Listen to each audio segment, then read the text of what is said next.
They didn't starve because there was no land. They starved because the land itself died. Make sure to subscribe to Forgotten Bites and comment below. What historical topic should we explore next? It started with the land cracking open. Farmers watched their soil turn to powder. A single windstorm could erase months of life.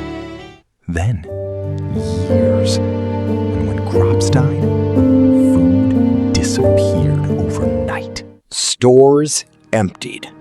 Shelves became ghosts. Flour, gone.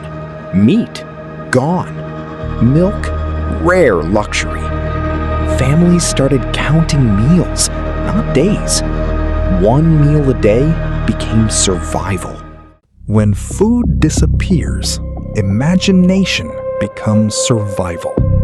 People ate weed sandwiches, boiled grass, onion soup with dust, even flour mixed with dirt. Not because they wanted to, because hunger removes choice. Then came the rabbits. Hungry families hunted anything that moved. Even rabbits became rare.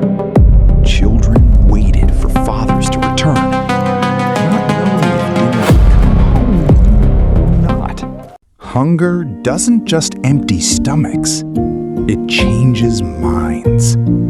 Parents stopped eating so children could survive.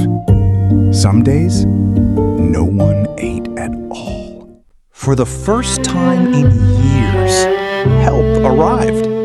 Government trucks brought flour, milk, and canned food. But for many, it was too late. Some couldn't even remember what real food tasted like. The land recovered, slowly.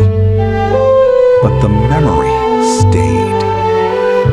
Families passed down stories of hunger, of dust storms that swallowed dreams. It became a warning written in soil. Hunger doesn't just kill, it reveals what